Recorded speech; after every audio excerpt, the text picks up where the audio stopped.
ఏర్పాటు చేసుకున్న ఉపవాసం.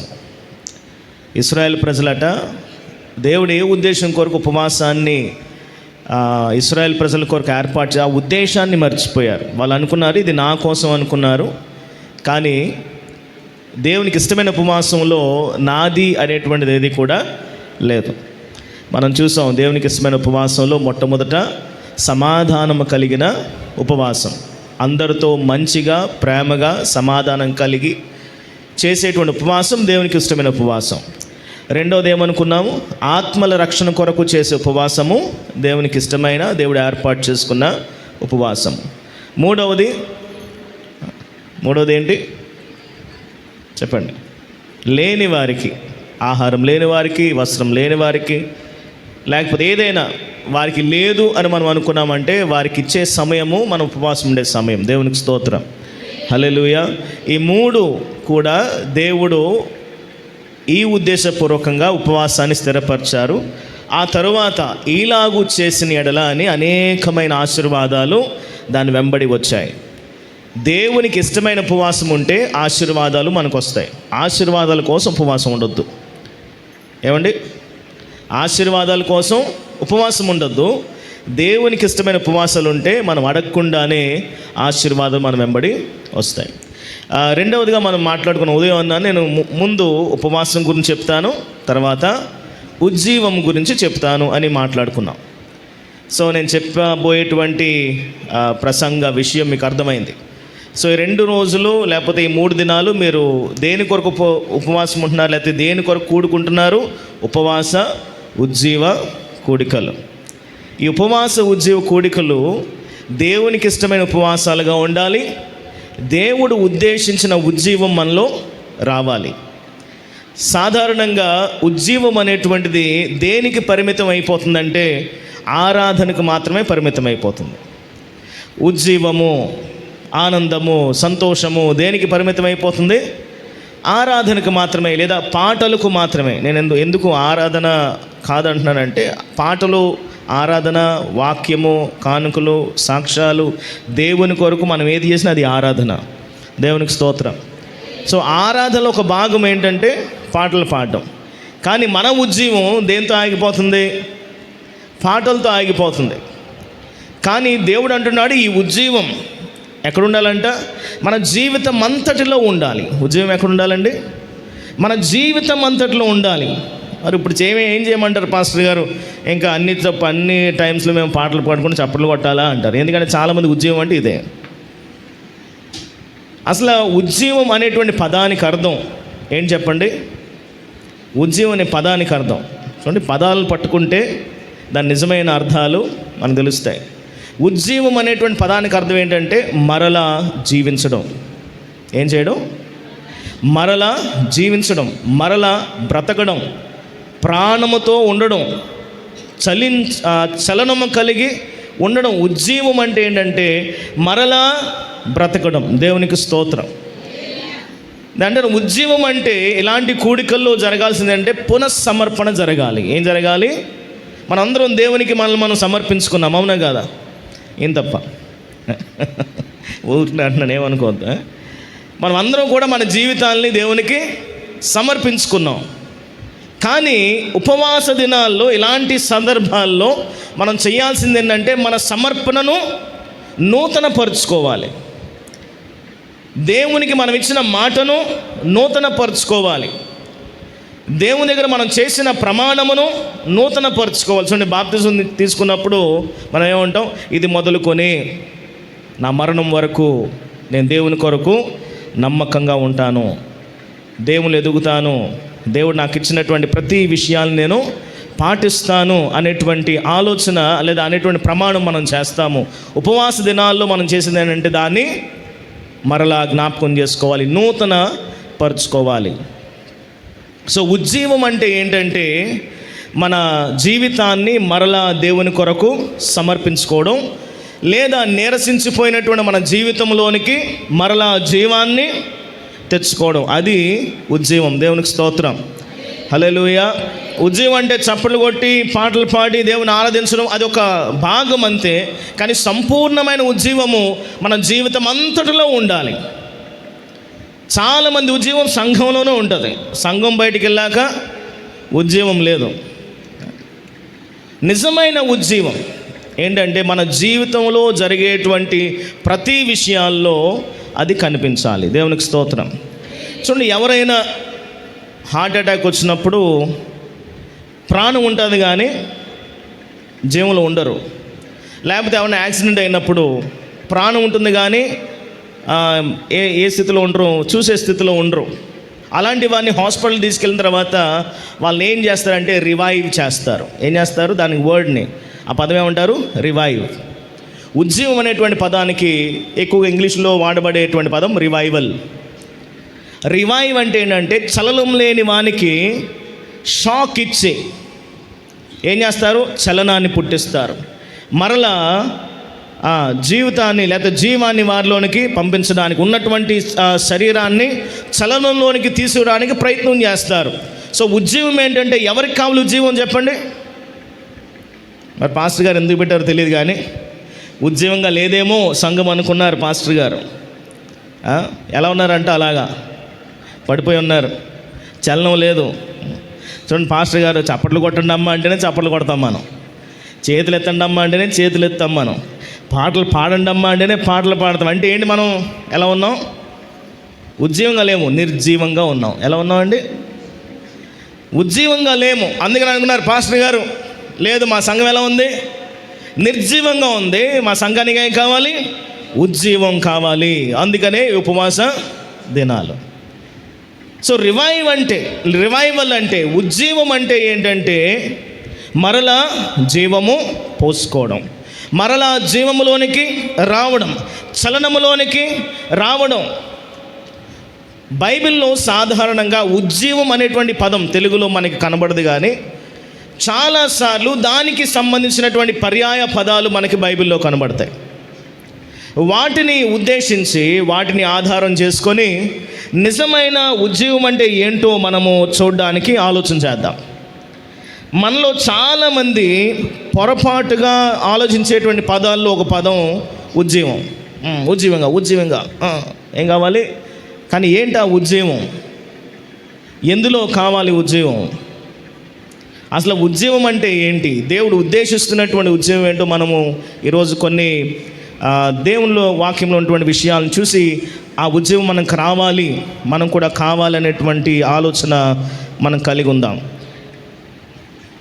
చూద్దాం. మొట్టమొదట 2వ దినవృత్తాంతముల గ్రంథము 20వ అధ్యాయము 3-4 వచనాలు. అందుకు యెహోషాపాతు భయపడి యెహోవా యొద్ద విచారించుటకు మనసు నిలుపుకొని యూదా అంతటా ఉపవాస దినములను ఆచరింపవలనని చాటింపగా సహాయమును వేడుకొనుటకై కూడుకొనిరి. దేవునికి స్తోత్రం. హల్లెలూయా. ఇక్కడ దేవుని వాక్యంలో మనం చూస్తున్నాం, యెహోషాపాతుకి భయము కలిగినప్పుడు ఏం చేశాడంట? యెహోవా యొద్ద విచారించుటకు. ఏం చేయడానికండి? యెహోవా యొద్ద విచారించుటకు మనస్సు నిలుపుకొని యూదా అంతటా ఉపవాస దినములు ఆచరింపవలనని చాటింపక యూదా వారు యెహోవా వలని సహాయము వేడుకొనుటకై కూడుకొనిరి. యెహోవా యొద్ద విచారించుటకు యూదా పట్టణములన్నిటిలో నుండి జనులు వచ్చిరి. చూడండి, ఇప్పుడు సేవకులు మనకొక ఉపవాస దినములను ప్రకటించారు. ఏం ప్రకటించారండి? ఉపవాస దినములను ప్రకటించారు. ఎందుకు ఉపవాస దినాలని ప్రకటించారంటే సేవకులకు ఒక భయం వచ్చింది. ఏమొచ్చింది? ఒక భయం. యెహోషాపాతు రాజుగా ఉన్నప్పుడు అతని మీదకి ఇతర అన్య రాజ్యాలు దండెత్తొస్తున్నప్పుడు తన రాజ్యాన్ని కాపాడుకోవాలి, తన రాజ్య ప్రజలను కాపాడుకోవాలనుకున్నప్పుడు తన మనసులో ఏం కలిగిందండి? భయం కలిగింది. సేవకులకి సంఘాన్ని చూస్తే ఏం కావాలి? ఏం రావాలి? భయం కలగాల? ఏం కలగాలండి? ఆనందం కలగాలి, సంతోషం కలగాలి. కానీ యెహోషాపాతుకి తన ప్రజల పరిస్థితి గమనించినప్పుడు ఏం కలిగిందంట? భయం కలిగింది. సేవకులు ఎందుకు ఉపవాస దినాల్ని ప్రతిష్ఠిస్తారు అంటే ఏదో సమయం గడపడానికి కాదండి, లేకపోతే ప్రతి సంవత్సరము ఒకసారి ఉపవాస ప్రార్థనలు పెట్టాలి కదా, దానికోసం పెట్టడానికి కాదు.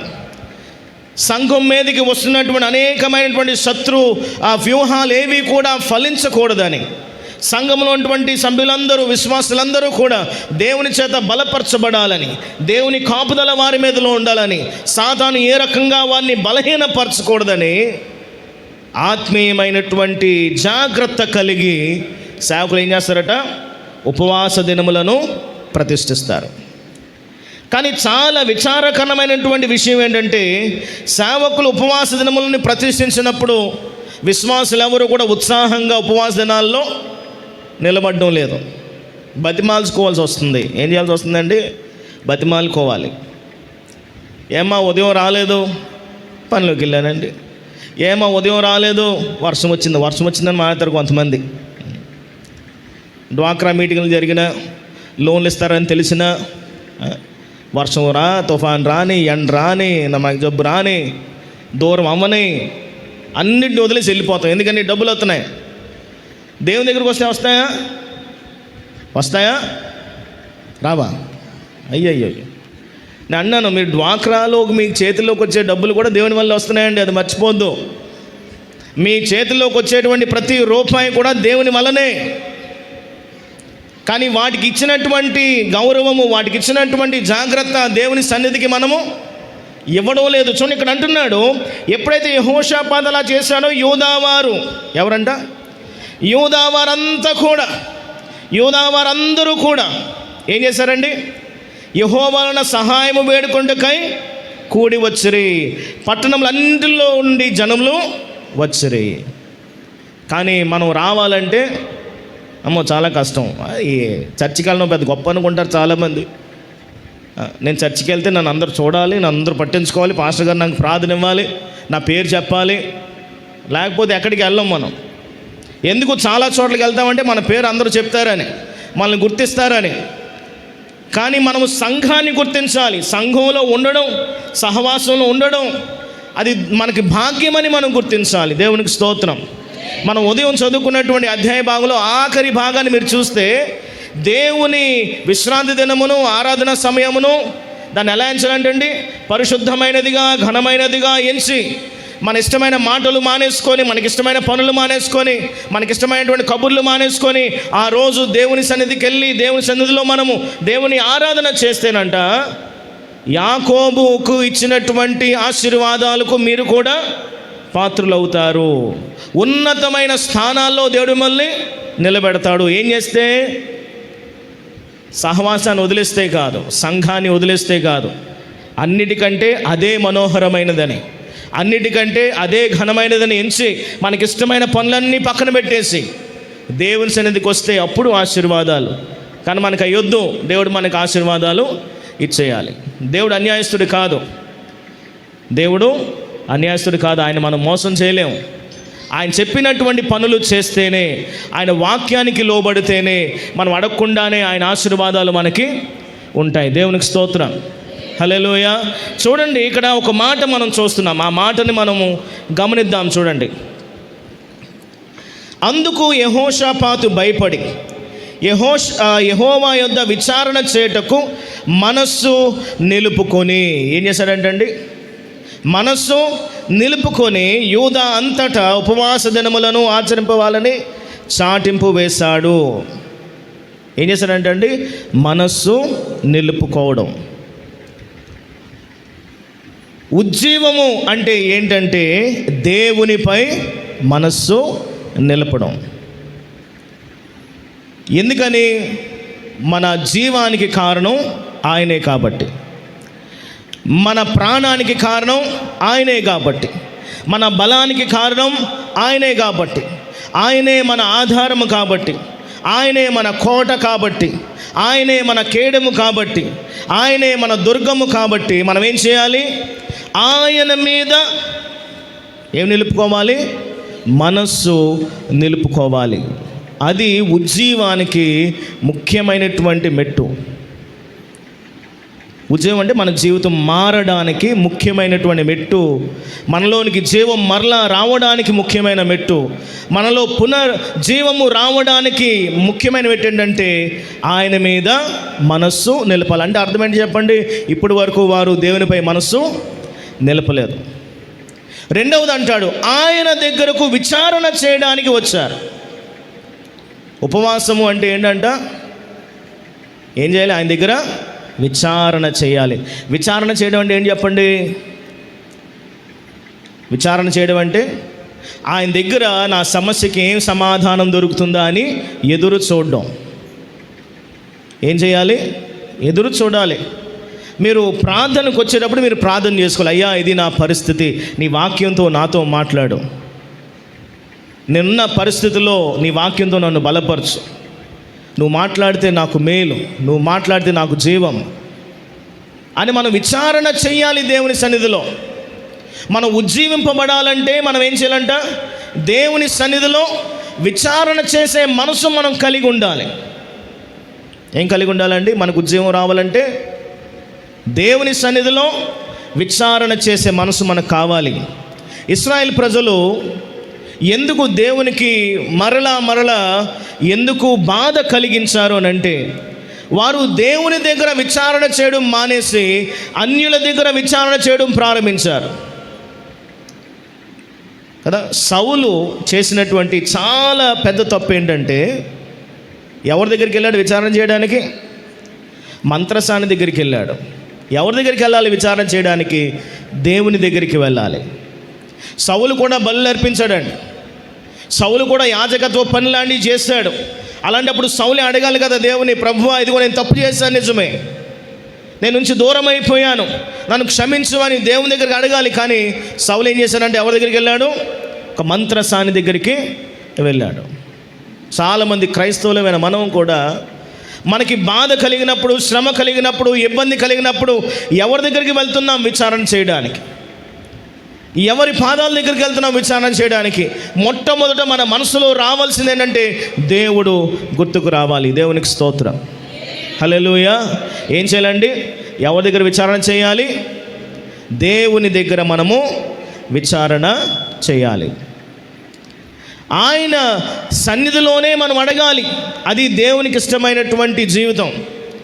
ఉజ్జీవింపబడడానికి ముఖ్యమైనటువంటి ప్రాథమికమైనటువంటి అంశాలు ఇవి. ఏం చేయాలంట? ఆయన యందు మనం మనసు ఉంచాలి. రెండవది, ఆయన దగ్గర మాత్రమే విచారణ చేయాలి. ఇశ్రాయేలు దేవుడు, బైబిల్లో మనకు ప్రత్యక్షపరచబడినటువంటి దేవుడు ఒకలాంటి అసూయ కలిగిన వాడు. ఎలాంటి అసూయ అండి? ఒక తల్లి తన పిల్లల మీద పెట్టుకునేటువంటి అసూయ కదా.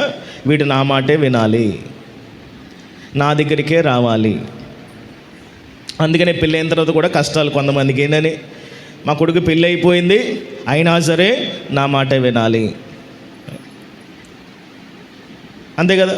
అక్కడ వస్తే కొన్ని సమస్యలు, నా మాట ఎన్నో లేదు, మొన్న నిన్నో వచ్చింది, ఆ పిల్ల మాటే వింటున్నాడు అని బాధపడతారు. యేసుక్రీస్తు ఏమన్నాడు? నేను తప్ప వేరొక దేవుడు నీకు ఉండకూడదు. నేనే నిన్ను ఐగుప్తు నుంచి విడిపించాను, నేనే నిన్ను కాపాడాను, నేనే నిన్ను రక్షించాను, నేనే నిన్ను పోషించాను, నేనే నిన్ను సంరక్షించాను, నేనే నిన్ను అటు ఇటు తీసుకొచ్చాను. కాబట్టి నువ్వు నన్ను తప్ప ఇంకెవ్వరి మీద కూడా ఆధారపడకూడదు. నేను తప్ప వేరొక దేవుడు నీకు. చూడండి ఎంత అంటే అది అసూయ అనుకోవాలో ప్రేమ అనుకోవాలో మనకి తెలియదు. ఎప్పుడైతే ఇశ్రాయేల్ ప్రజలు దేవుణ్ణి విడిచి వెళ్ళేవారో వెంటనే దేవుని ఉగ్రత వారి మీదకి వచ్చేది. అది ఉగ్రత అనుకునే దానికంటే క్రమశిక్షణ అనుకుంటే మంచిది. ఏంటంటే అండి, చాలాసార్లు దేవుడు పెట్టేటువంటి క్రమశిక్షణ మనకి ఉగ్రతలా కనబడ. ఇప్పుడు ఉగ్రతలా అనుకోకూడదు దేవుని క్రమశిక్షణ. అది ఏంటంట? క్రమశిక్షణ. సేవకులు మీతో కఠినంగా మాట్లాడుతున్నారా? అది వాళ్ళ కోపం కాదు, వారు ఏం చేస్తున్నారు? మిమ్మల్ని క్రమశిక్షణలో పెడుతున్నారు. ఈ దినాల్లో కోపంగా మాట్లాడితే మాకు ఇంకో సంఘం ఉందండి వెళ్ళిపోతామని వెళ్ళిపోతున్నారు చాలామంది. మా చర్చిలో చాలామంది అలాగే వెళ్ళిపోయారు. పర్లేదు అనుకున్నాం. ఏమనుకున్నాం? ఏం పర్లేదు, చెప్పే మాటలు కఠినంగా ఉన్నాయంటే అర్థం మీరంటే మీ సేవకులకి ఇష్టం కాబట్టి, మీరు రక్షించిపోవడం ఇష్టం లేదు కాబట్టి, నామకార్థ క్రైస్తవ జీవితాన్ని జీవించడం వారికి ఇష్టం లేదు కాబట్టి వారు ఏం చేస్తున్నారు? మిమ్మల్ని క్రమశిక్షణలో పెడుతున్నారు, మార్గంలో పెడుతున్నారు. ఈ లోకంలో ఉన్నటువంటి వారు అందరూ ఒకలాగా ఉంటుంటే, లోకానుసారంగా ఉంటుంటే మనం ఎలా ఉండాలని కోరుకుంటున్నారు? వాక్యానుసారంగా ఉండాలని కోరుకుంటున్నారు. ఆ రోజుల్లో దేవుడు కూడా ఏం చేసేవాడు? ఇశ్రాయేల్ ప్రజల్ని క్రమశిక్షణలో పెట్టేవాడు. ఆ క్రమశిక్షణ ఏం చేసేవారు? వారు మరలా దేవుని దగ్గరకు వచ్చేవారు, దేవుడు వారిని ఆశీర్వదించేవాడు, దేవుడు వారిని దీవించేవాడు. వారి కొరకు ఒక మస్సయ్యాని, అంటే ఒక రక్షకుణ్ణి, అంటే వారికి ఒక రాజునో లేకపోతే ఎవరో ఒకరిని ఏర్పాటు చేసి వాళ్ళ సమస్యలను తీర్చేవాడు. మరలా కొంతకాలం వారు చాలా భయభక్తులు కలిగి ఉండేవారు. మరలా వారు లోకంలో పడిపోయి, మరలా దేవుని మర్చిపోయి, మరలా అన్ని దేవతల వైపు తిరిగినప్పుడు మరలా దేవుడు వారి మీదకి ఏం తీసుకొచ్చేవాడు? ఒక క్రమశిక్షణ తీసుకొచ్చేవాడు. ఎందుకు ఇవి అంటే, ఎందుకనంటండి, ఆయన మనలను వదిలిపెట్టుకునేటువంటి వాడు కాదు, ఆయన మనలను విడిచిపెట్టేసేవాడు కాదు. అందుకని అంటాడు, తల్లి మరిచినా తండ్రి విడిచినా నేను మాత్రం నిన్ను విడిచిపెట్టను. నేను నిన్న నేడు నిరంతరం ఒకేలా ఉన్నాను కాబట్టి నేను ఎప్పుడు నిన్ను విడువను, ఎన్నడును ఎడబాయను. ఆయన వదులుకోలేడు కాబట్టి ఏం చేస్తున్నాడు? మనల్ని ఆయన వైపు తీసుకురావడానికి కొన్ని క్రమశిక్షణలను మనకు పెడుతున్నాడు.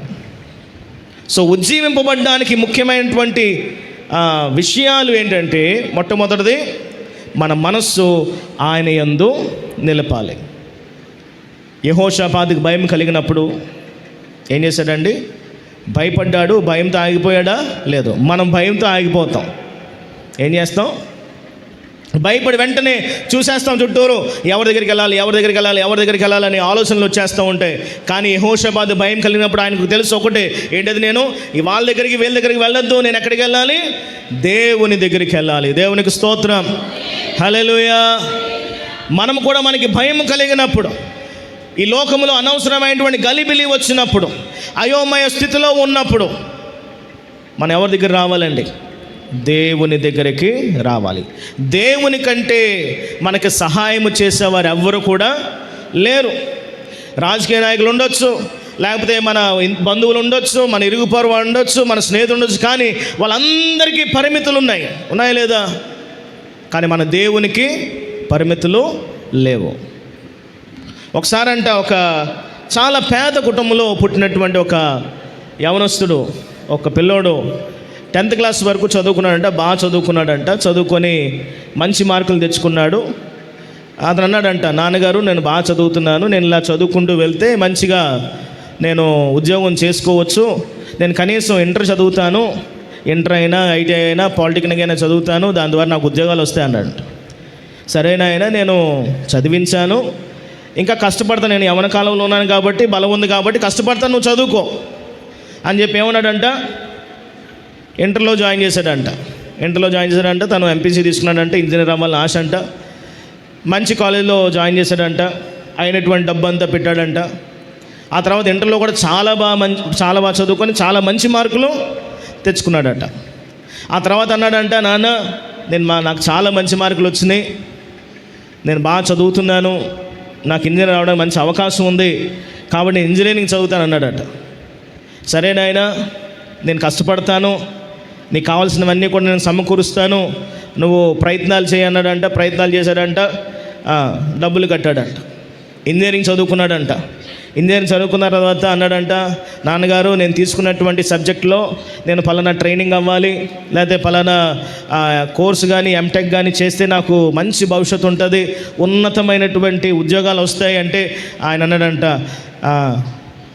నన్ను క్షమించిన ఆయన, నా దగ్గర ఓపిక లేదు, నేను కష్టపడ్డాను, నిన్ను చదివించగలిగింది నేను చదివించాను, నా వల్ల కాదు.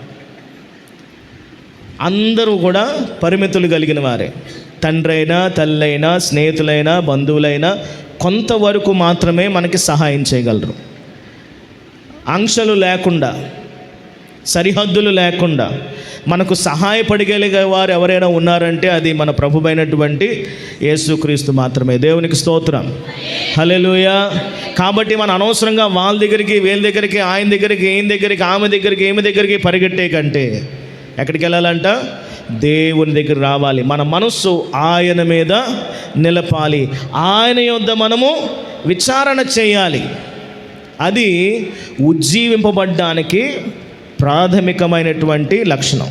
మనలోకి ఉజ్జీవం రావాలంటే, మనలోకి జీవం రావాలంటే, మరలా మనము చనిపోయి ఉన్నాము, నిర్జీవంగా ఉన్నాము, జీవోత్సవాలుగా ఉన్నాము, మనలోనికి మరలా జీవం రావాలంటే మొట్టమొదటి అడుగు మనం ఏం చేయాలండి?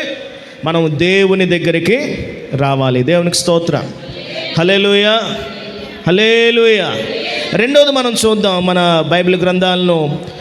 రోమీయులకు రాసిన పత్రిక 12వ అధ్యాయము మొదటి 2 వచనాలు మనం చదువుదాం. రోమీయులకు రాసిన పత్రిక 12వ అధ్యాయము మొదటి 2 వచనాలు.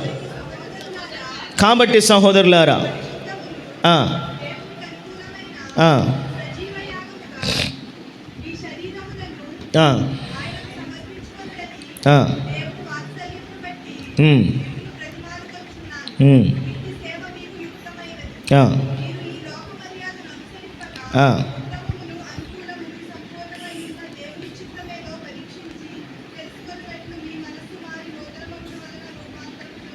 ఆమేన్.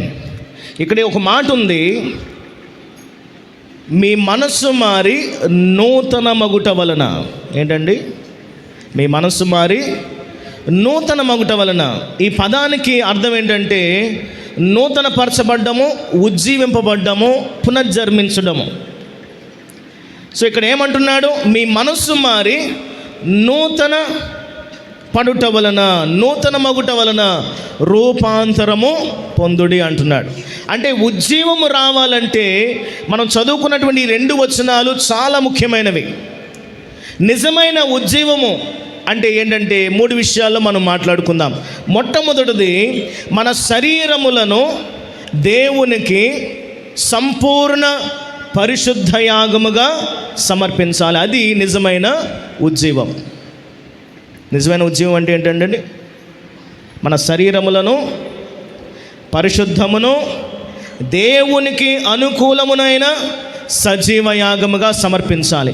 ఎందుకు మనలో ఉజ్జీవము లేదు అని అంటే, మన శరీరములను మనం ఎలా సమర్పించలేదంట? పరిశుద్ధముగా సమర్పించలేదంట, దేవునికి అనుకూలముగా సమర్పించలేదంట, సజీవ యాగముగా సమర్పించలేదు. 3 విషయాలు. మనం దేవునికి మన జీవితాన్ని, మన శరీరములను ఎలా సమర్పించాలి? ఫస్ట్ ఏమంటున్నాడు? పరిశుద్ధమైనదిగా. దేవునికి స్తోత్రం. మన శరీరము ఎలా సమర్పించాలి దేవునికి? పరిశుద్ధమైనదిగా సమర్పించాలి. దేవుని వాక్యము మనకి సెలవిస్తుంది, మీ శరీరము పరిశుద్ధమైన వాటికే. దేని కొరకంటే మన శరీరము, చాలామంది అనుకుంటారు శరీరంతో పనే ఉందండి, ఆత్మతో కదా పని అంటారు. మన మధ్య ఎవరో అంటున్నారు, మనం ఏ డ్రెస్ చేసుకుంటే ఏంటి, ఎలా మేకప్ అయితే ఏంటి, ఎలాగా మనము వస్త్రధారణ చేసుకుంటే ఏంటి, మన మనస్సు దేవునికి ఇచ్చేస్తే చాలు కదా అన్నారు కొంతమంది. అప్పుడు అన్నాం, మీరు వంకాయలు కొనడానికి వెళ్ళినప్పుడు పైన చూసుకుంటారు, లోపల చూసుకుంటారు? చెప్పండి. ఎంతమంది లోపల చూసుకుంటారు చెప్పండి? బెండకాయలు ఇరితేనే కోపం వచ్చేది కొట్టోడికి, మరి అన్నీ ఇరుచుకుంటూ వెళ్ళిపోతాడే అంటాడు. మీరు వంకాయలు చూసినప్పుడు ఎలా కొంటారు చెప్పండి? సంబంధాలు చూసినప్పుడు ఏం చూస్తారు చెప్పండి? పైన చూస్తారా? అంతే కదా, పై స్వభావం కదా, పై రూపమే కదా చూసేది. అమ్మాయి బాగుంది రోయ్, అబ్బాయి బాగున్నాడు రోయ్ అంటారు. నచ్చేసింది, నచ్చేసాడు అనుకుంటారు. ఆ పెళ్ళైన తర్వాత తెలుస్తుంది లోపల ఎలా ఉందో. చాలామంది అంటారు, అరే శరీరంతో ఏముంది, నువ్వు ఎలాంటి బట్టలు వేసుకుంటే ఏంటి, ఎలాంటి వేషధారణ కలిగి ఉంటే ఏంటి, నువ్వు ఎలా జీవిస్తే ఏంటి, నువ్వు ఎలాంటి అలవాట్లు కలిగి ఉన్నవాడివైతే ఏంటి, నీ మనసు దేవునికి ఇచ్చే చాలు అంటారు చాలామంది. అందుకని దేవుడు దేన్ని అడిగాడంట? నీ శరీరము కూడా నాకు కావాలి. అది ఎలా కావాలి? పరిశుద్ధమైనదిగా కావాలి. దేవునికి స్తోత్రం. ఒకసారి ఒక ఆయన వచ్చాడండి ప్రార్థన చేయించుకోవడానికి. దగ్గుతున్నాడు పాపం. పాస్టర్ గారు దగ్గు వచ్చేస్తుందండి, ప్రార్థన చేయండి అని దగ్గుతున్నాడు. బయట ఒక చోట ఓపెన్ మీటింగ్ పెట్టినప్పుడు వచ్చాడు. నార్మల్గా దగ్గు వస్తుంది కదా, ఛాతిలో ఏమైనా ప్రాబ్లం ఉందేమో అని ఛాతి మీద చేసి ప్రార్థన చేస్తే ఈ ఎక్కడ పాకెట్లో ఎత్తుగా కనబడుతుంది, తగులుతుంది ఏదో. ఏంట్రా బాబు అని చూస్తే సిగరెట్ ప్యాకెట్ ఉంది. ఏముందండి? సిగరెట్ ప్యాకెట్ ఉంది. స్వస్థత కావాలి కానీ అలవాట్లు మానుకోరు. డాక్టర్ గారు అంటారు, ఎన్నిసార్లు చెప్పాలయ్యా నీకో, నేను చెప్పిన మాట వినవా, నేను చెప్పిన పాటించవా, మందులు వేసుకుంటే సరిపోదు, ఏం చేయాలంట? నీ జీవిత విధానం మార్చుకోవాలి. మనం దేవుని దగ్గరికి వచ్చేస్తున్నాం చాలామంది, కానీ ఏం లేదంట, మన శరీరమును దేవునికి పరిశుద్ధ యాగముగా సమర్పించడం లేదు. దేవునికి బలర్పించినప్పుడు ఎలా ఉండాలంట? మచ్చ లేనిది, డాగు లేనిది మనం దేవునికి సమర్పించాలి. మన శరీరమును యేసుక్రీస్తు రక్తం ద్వారా మనం కడగబడ్డాం, మనం పరిశుద్ధంగా చేయబడ్డాం. మనం ఏం చేయాలంటే అదే శరీరమును పరిశుద్ధ యాగముగా దేవునికి సమర్పించాలి. అది ఉజ్జీవం. దేవునికి స్తోత్రం. లేకపోతే నిర్జీవం. ఆత్మీయ జీవితంలో శరీరాన్ని పక్కన పెట్టేస్తే అది ఉజ్జీవం కాదండి, అది దేవునితో మన జీవితం కాదు. అన్నాడు, నీ యొక్క శరీరమును పరిశుద్ధ యాగముగా. నిన్ను పిలిచిన వాడైన దేవుడు పరిశుద్ధుడు కాబట్టి నువ్వు కూడా పరిశుద్ధుడవై ఉండాలి. నీ ప్రవర్తన అంతటి విషయంలో నువ్వు జాగ్రత్త కలిగి ఉండాలి. నీ శరీరముతో దేవుణ్ణి మహిమపరచాలి. చూడండి, మన శరీరంతో దేవుని ఎలా మహిమపరుస్తాం చెప్పండి? మన శరీరంతో దేవుని ఎలా మహిమపరుస్తాం చెప్పాలి? ఎలాగా? దాని ద్వారా దేవునికి మహిమ కలిగించే పనులు చేసినప్పుడు. మన శరీరముతో కానీ దేవునికి ఇష్టం లేని పనులు చేశామంటే మన శరీరం ఏమవడం లేదు, మన శరీరం ద్వారా దేవుడు మహిమపరచబడడం లేదు. మన శరీరాన్ని జాగ్రత్తగా కాపాడుకోవాలి. ఇంకొక మెట్టు ఆయన అంటాడు, నీ శరీరము దేవుని ఆలయము. ఏమండి? నీ మనసు కాదు దేవుని ఆలయం. ఏమంటున్నాడు? నీ శరీరము దేవుని ఆలయము. కాబట్టి మనం ఏం చేయాలి? దానిని పరిశుద్ధంగా కాపాడుకోవాలి. చెప్పులు వేసుకొని మనం లోపలికి రావడం లేదు. ఎందుకని? ఇది పరిశుద్ధమైన స్థలము. చచ్చి రాగానే అందరికీ భక్తి వచ్చేస్తుంది. ఎందుకని? ఇక్కడ దేవుడు ఉన్నాడు. మా చర్చ్ రోడ్డు పక్కనే ఉంటుంది, అదొక జంక్షన్లా ఉంటుంది అన్నమాట. ఇంక వెళ్ళిపోయి వచ్చేవాళ్ళు ఇంక ముందే వస్తుందో చూసుకోరు. బొమ్మూరుకొని మోరంపూడి మధ్య హైవే మధ్యలో ఒక టెంపుల్ ఉంటుంది. అక్కడ ప్రమాదాలు జరుగు స్థలాన్ని బోర్డు పెట్టారు. ఎందుకు తెలుసా? డ్రైవింగ్ చేసుకుంటూ ఉంటారు, ఇలా చూస్తూ ఉంటారు. ఏం చేస్తారు? ముందు ఎవరో ఒకరిని గుద్దేస్తారు. చర్చ్ వచ్చిందని చాలు భక్తి వచ్చేస్తుంది. చర్చ్ వచ్చిందని చాలు ఏమొస్తుంది? భయం వస్తుంది. చర్చ్లోకి రాగానే ఎన్ని బూతులు తిట్టాలేమో, నేను పరిశుద్ధురాలిని, నేను పరిశుద్ధుడిని అని ఫీల్ అయిపోతుంటారు అందరూ కూడా. ఎక్కడ? చర్చ్లో మాత్రమే. కానీ దేవుడు ఏమంటున్నాడు? నీ శరీరమే దేవుని ఆలయం. నీకు ఎప్పుడు భయం ఉండాలి? ఎప్పుడు భయం? నువ్వు శరీరంలో బ్రతికేంత వరకు దేవుని భయం ఉండాలి. దేవునికి స్తోత్రం. పాస్టర్ గారు కనబడినప్పుడు భయం కాదు, సంఘం కనబడినప్పుడు భయం కాదు, ఎవరినో చూస్తారని భయం కాదు. నీలో దేవుడు ఉన్నాడు, ఆయన నిత్యము నిన్ను చూస్తున్నాడు అనేటువంటి భయము మనలో ఉన్నప్పుడు మనం ఏం చేస్తాము? దేవునిలో జీవిస్తాం. దేవునికి స్తోత్రం. అది మనకి ఉజ్జీవం. ఒక ఆయన అంటాడు ఏమనంటే, ఏమండి మీ ఆరాధన ఏంటో తెలుసా?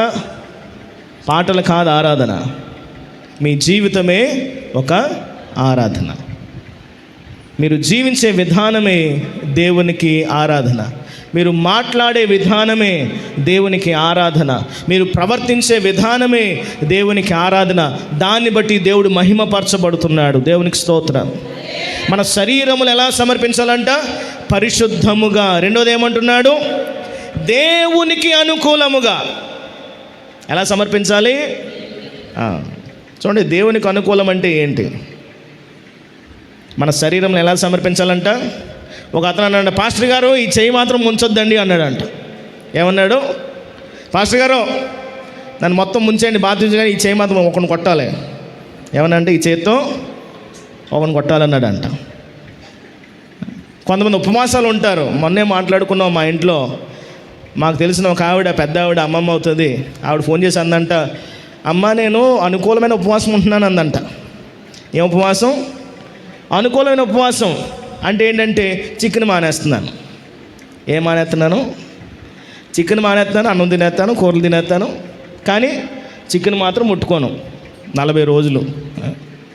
కొంతమంది ఈ 40 రోజులు నేను చికెన్ ముట్టుకోను, ఈ 40 రోజులు నేను పాలు తాగను, ఈ 40 రోజులు సాధారణమైన అల్పాహారమే తింటాను. అదే ఉపవాసం అండి, అనుకూలమైన, అది మనకు అనుకూలమైన ఉపవాసం.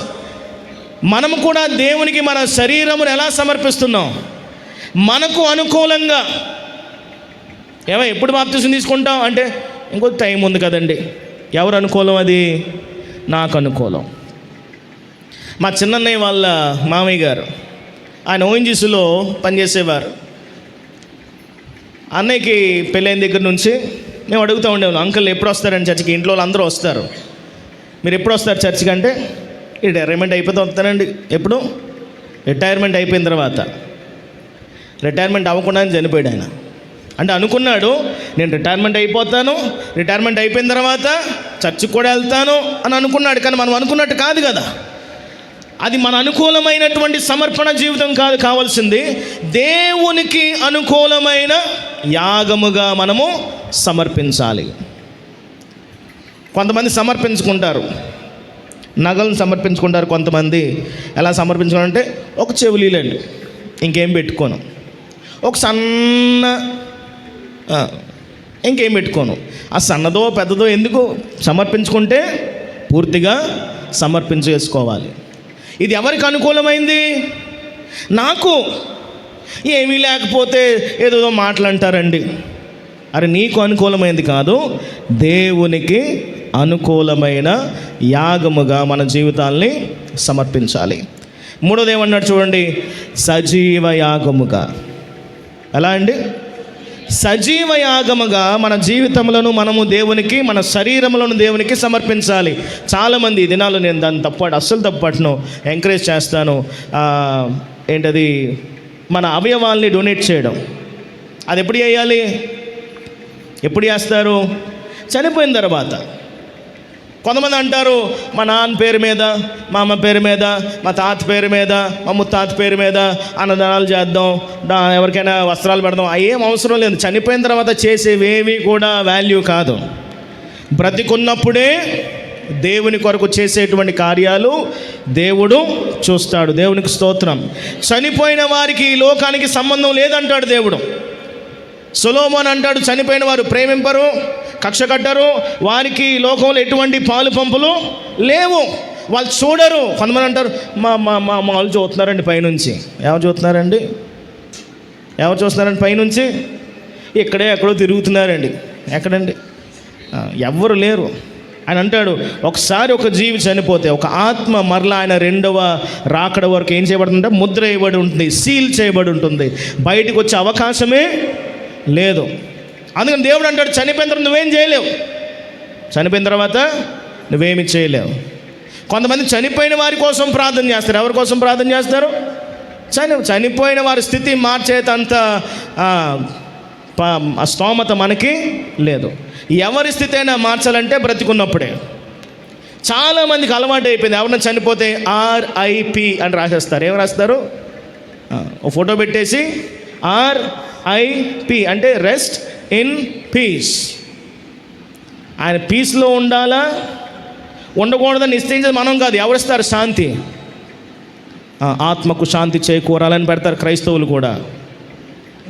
ఆత్మకి శాంతి ఇచ్చేది ఎవరు చెప్పండి? యేసుక్రీస్తు తప్ప ఇంకెవరు మన ఆత్మకి శాంతి ఇచ్చేవారు లేరు. కాబట్టి చనిపోయాడు అంటే వదిలేయండి.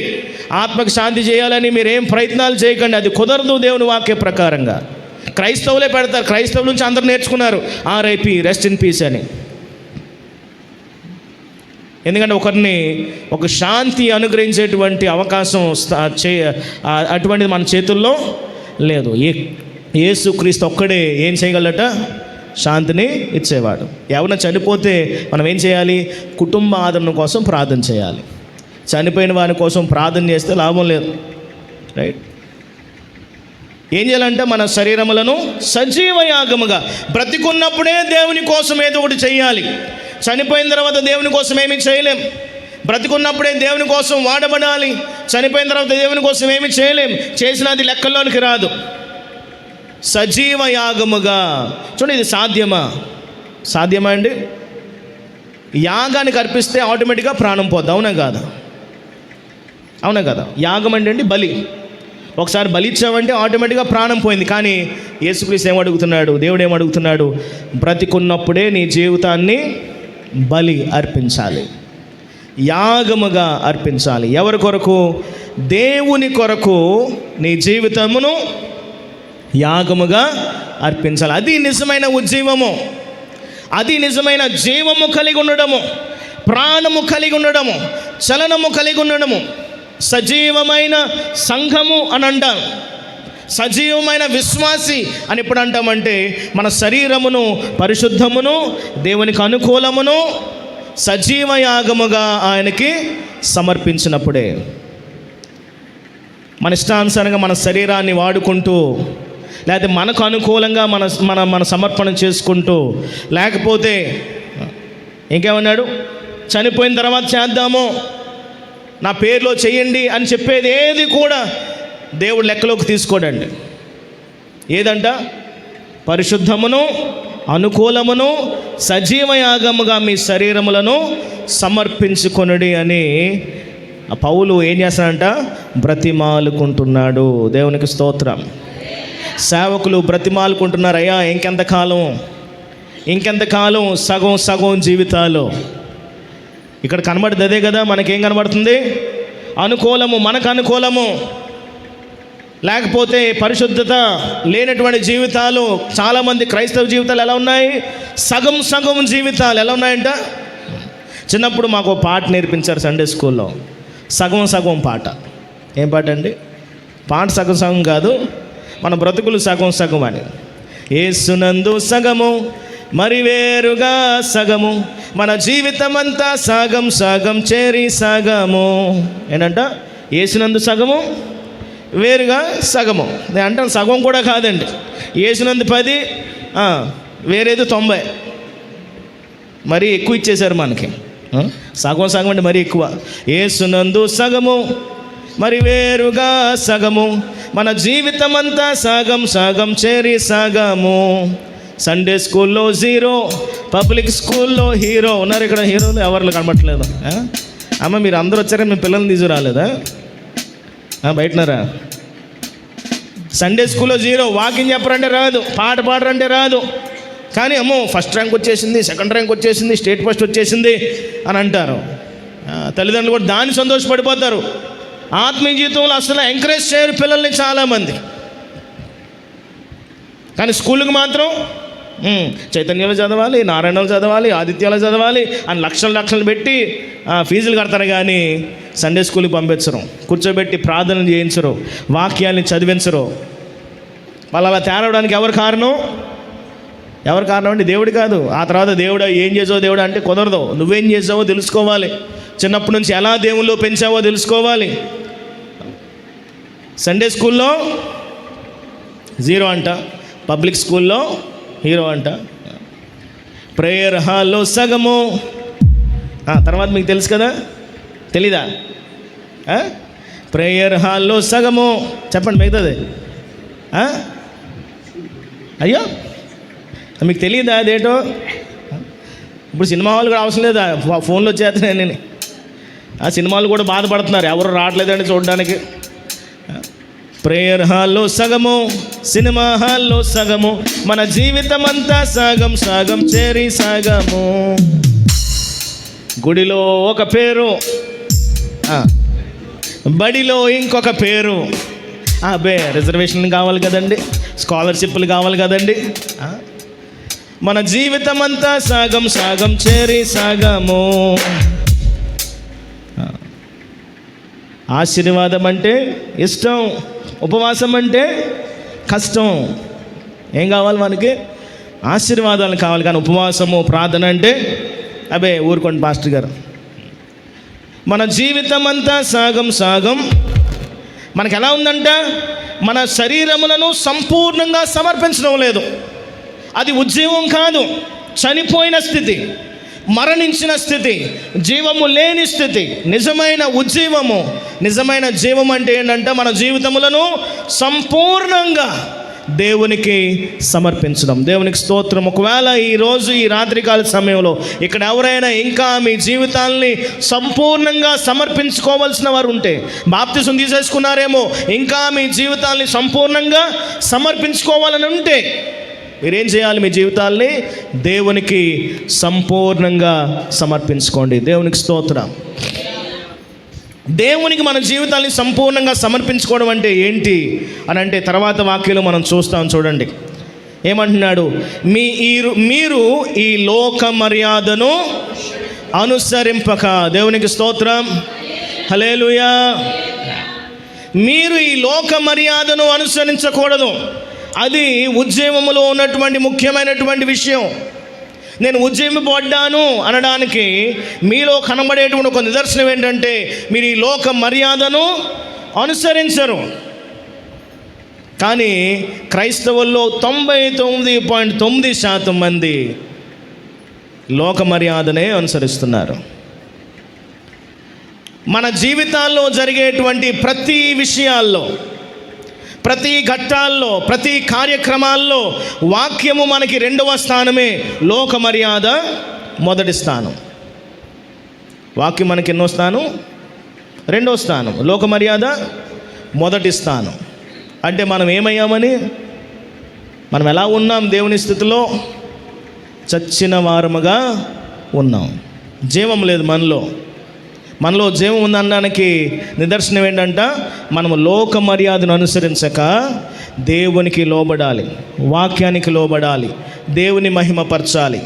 రీసెంట్గా మా చర్చ్లో ఒక ఆమె చనిపోయారు. చనిపోయిన తర్వాత అన్ని కార్యక్రమాలు కదా, చనిపోయిన దగ్గర నుంచి అనేకమైన పనులు ఉంటాయి. అన్నిటిలో కూడా మేము ఒక నిర్ణయించుకున్నాం, ఇందులో ఏది కూడా ఈ లోక సంబంధంగా జరగకూడదు. స్నానం చేయించే విషయం కానివ్వండి, ఆ బాడీని పెట్టే విషయం కానివ్వండి, దండలు వేసే విషయాలు కానివ్వండి, లేకపోతే తీసుకెళ్ళేటువంటి విధానం కానివ్వండి, లేకపోతే ప్రార్థనలు పెట్టే విధానం కానివ్వండి, రోజులు నిర్ణయించుకునేటువంటి విషయం కానివ్వండి, లేకపోతే ఆ రోజు కొంతమందికి ఉంటుంది ఫోటో ఆవిష్కరణ అంటారు. ఏమంటారు? ఏదో విగ్రహావిష్కరణ అన్నట్టు ఫోటో ఆవిష్కరణ. అది కానీ అప్పుడు పూలు జల్లడం, ఏది కూడా అలాగే జరగకూడదు. చూడండి, చాలాసార్లు సేవకులు ఎందుకు చేయలేకపోతున్నారంటే విశ్వాసులు సహకరించక. ఏనాను? విశ్వాసులు సహకరించక.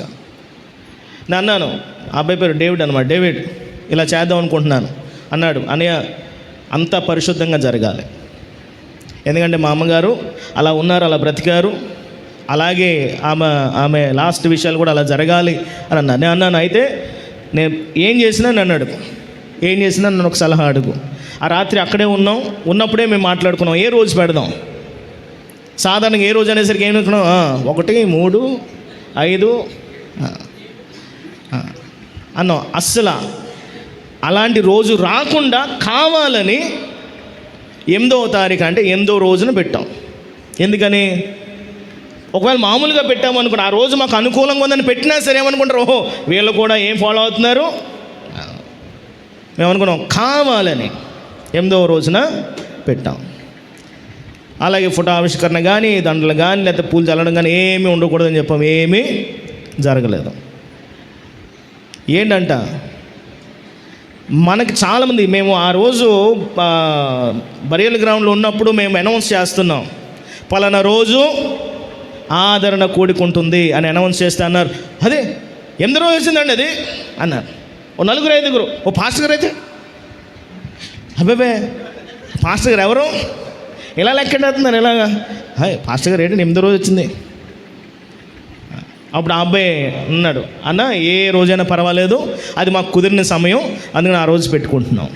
చూడండి, విశ్వాసులు అలా బలంగా నుంచున్నారు అనుకోండి, సేవకులు ఇంకా అద్భుతంగా దేవుని సేవ. కానీ పాస్టర్ గారు మీరు చేసాను, ఏదో రకంగా చేశాను, మా వాళ్ళు ఒప్పుకోరా.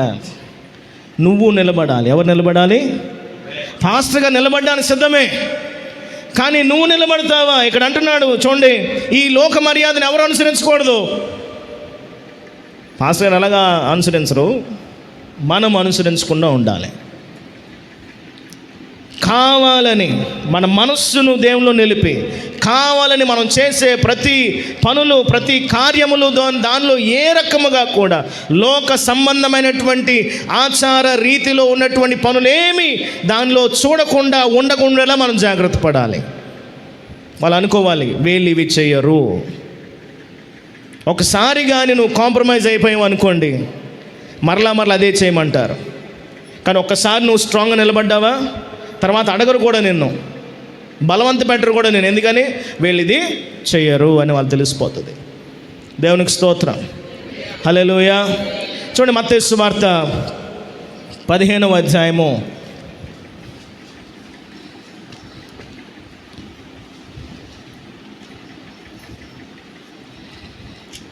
15వ అధ్యాయము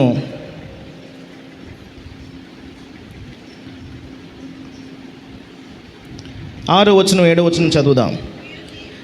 మీరు మీ పారంపర్యాచారము నిమిత్తమై దేవుని వాక్యమును నిరర్ధకము చేయుచున్నారు. ఏమంటున్నాడు? యేసుక్రీస్తు మాట్లాడుతున్నాడు. మీరు మీ పారంపర్యాచారం నిమిత్తమై. పారంపర్యాచారం అంటే ఏంటి చెప్పండి? పారంపర్యాచారం అంటే మన పూర్వీకుల నుంచి వచ్చినటువంటి ఆచారం. మీరు మీ పితృ పారంపర్యాచారం నిమిత్తమై దేవుని వాక్యమును నిరర్ధకము చేస్తున్నారు. అంటే దేవుని వాక్యముని నిరర్ధకం అంటే ఏం చెప్పండి? విలువ లేని దానిగా, పనికిరాని దానిగా మీరు చేస్తున్నారు. మీ కుటుంబాల్లో వచ్చేటువంటి కార్యక్రమాలు వచ్చినప్పుడు దేవుని వాక్యము లెక్క లేకుండా వదిలేస్తాం. దేనికోసం? అమ్మో ఇది అప్పటి నుంచి జరుగుతుందండి, మా తాతల నుంచి జరుగుతుందండి, ఇది ఆచరించాలండి, ఇది చెయ్యాలండి అని చెప్పి ఏం చేస్తున్నామంట? అలాంటి పనులు చేసేవారు ఏం జరుగుతుందండి? ఈ ప్రజలు తమ పెదవులతో నన్ను ఘనపరుస్తున్నారు, కానీ నిజమైన ఉద్యమం వారిలో లేదు. వారి హృదయము నాకు దూరముగా ఉన్నది. మనుషులు కల్పించిన పద్ధతులు దైవోపదేశములని. చాలామంది సేవకులు ఎలాగ చేస్తున్నారు? మనుషులు కల్పించిన పద్ధతులు అవి దైవోపదేశాలని ఏం చేస్తున్నారంట? బోధించచ్చు. వారు నన్ను వ్యర్థముగా ఆరాధన చేస్తున్నారు. మీ ఆరాధన, మీ ఉజ్జీవము ఏంటంట? ఉపయోగం లేనిది. ఎప్పుడు మనం ఇవన్నీ చేస్తే, మా ఇంట్లో ఏం జరిగినా మేము చాలా జాగ్రత్తగా ఉంటాం. కావాలని వాళ్ళ ఆలోచనలకు, వారి కార్యాలకు, వారి పద్ధతులకు వ్యతిరేకంగా చేస్తాం. నా పెళ్ళి ఆషాఢ మాసంలో జరిగింది. నా పెళ్ళి ఎప్పుడు జరిగిందండి? ఆషాఢ మాసం. పెళ్ళి చేసుకోవచ్చా ఆషాఢ మాసంలో?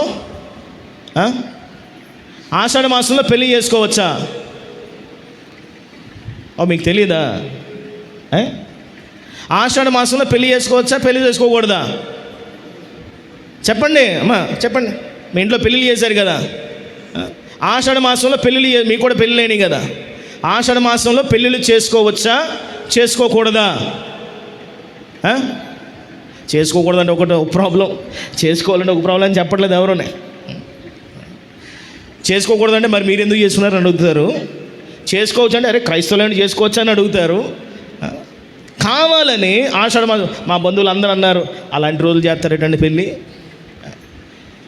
కుటుంబం బాగోదు, కాపురం బాగోదు, పిల్లలు పుట్టరు అన్నారు. మా అబ్బాయి నాకన్నా పొడుగుంటాడు, నాకన్నా లావు ఉంటాడు.